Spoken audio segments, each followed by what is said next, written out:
Welcome everyone to our first Wargames and Miniatures video. I figured because this is the beginning, best place to start would be with the man, the myth, the legend that is Geoff Hulse, store owner and founder.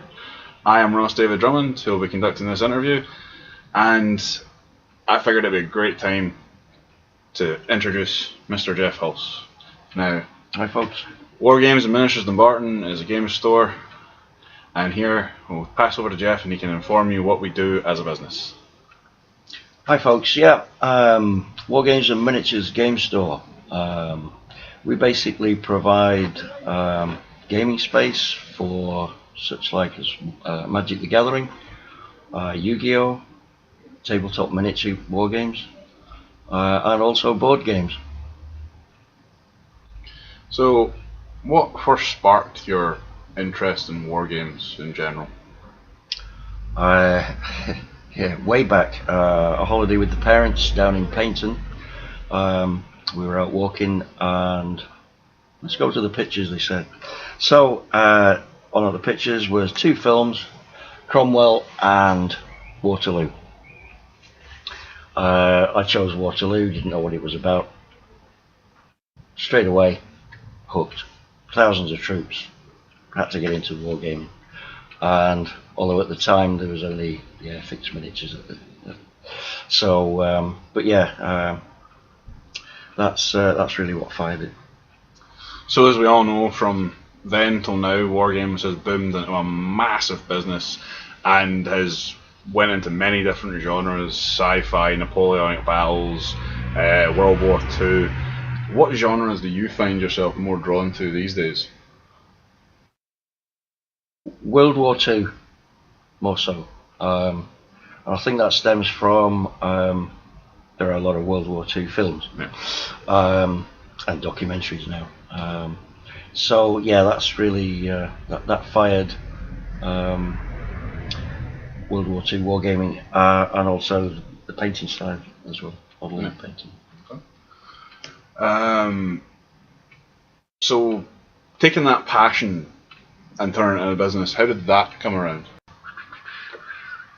Yeah, game stores were starting to pop up in the country and other various countries, and I kind of thought that would be good in the area. I'd also help the communities, basically. Getting the kids off the street, getting them involved with making friends with each other, playing games across the table. Seems fair. Yeah. Well, in saying that, I mean, your wargame store has become a big home for a card game we all know and love in the area. As Magic the Gathering was such a surprise how much interest you got in that instead of the wargaming side. It is. Having said that, a friend of mine said that when you open a store, one thing to look at is Magic the Gathering, which was a little bit strange for me because it was not something I'd heard of it, but I hadn't played it, and I'm used to seeing more of a 3D figure moving around on a table. Yeah. And so I kind of shied a little bit first, but then I thought, right, well, I'll get some products and see how it goes. And then going to Wizards of the Coast and seeing the official play, that there was a potential to have people come play at the store and progress the store up the ladder at Wizards. Yeah. It has become huge. I myself, I'm one of the Magic players.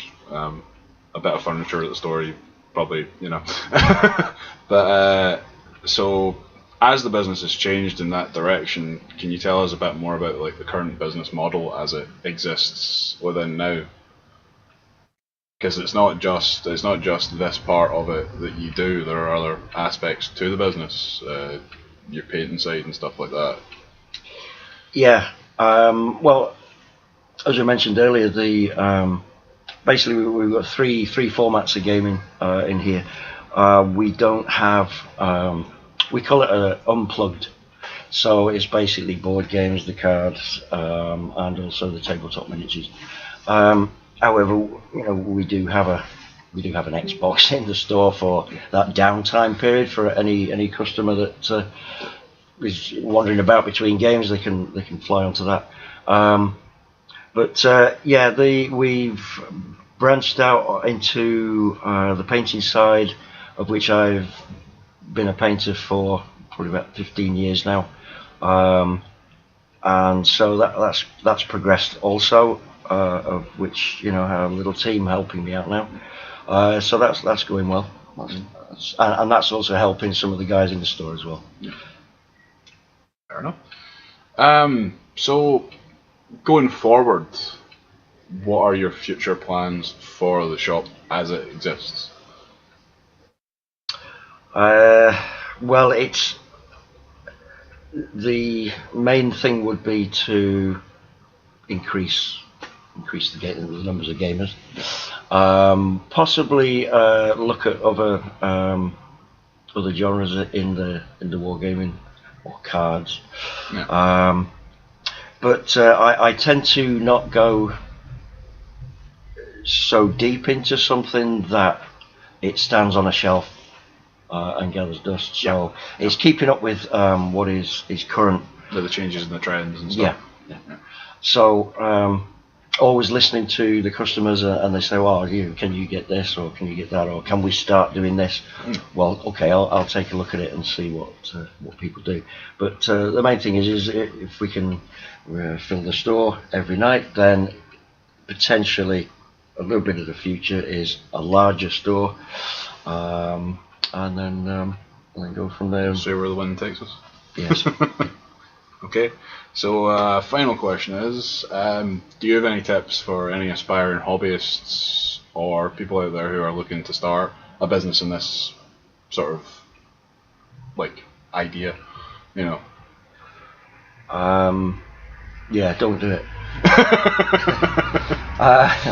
No, it's you've got to have the passion to see it through to succeed, whatever that goal is. Be ready to give up most of your time, because it's not just what the people see. It's all the business stuff that you have to do. Yeah. You get home or whatever. The social marketer, social media, keeping up with the website, and all that sort of thing. And watching out for, sanction things, wizards, and making sure everything's in advance. Yeah. So that takes a while of time. It's the iceberg of business, isn't it? Yeah. So that goes in with. People only see a very small part of what makes up the whole business. And that goes for any business, really. Yeah. If you start your own business, you got to put all your time and effort into it. Otherwise, it's not worth doing it. Definitely not. So, are there any other final thoughts you'd like to leave us with? No, just anybody that's looking in that's local. Come on in, see what we do. We have the schedule of events on Facebook. You will find the links below. And also links to the website and everything else. So you can see what goes on certain nights. That's how we try and schedule it, so that people get used to what night is or what's going on what night. So they just come on. Yeah. So all that's left to say is, thank you very much for the keeper of the store sparing time in his crazy painting schedule and all the other things he does behind the scenes. And thank you very much for joining us. Keep up the good work. And I'd like you guys, if you enjoyed the video, to like it, subscribe, and comment below. And thank you very much for spending this time with us. Thanks, guys.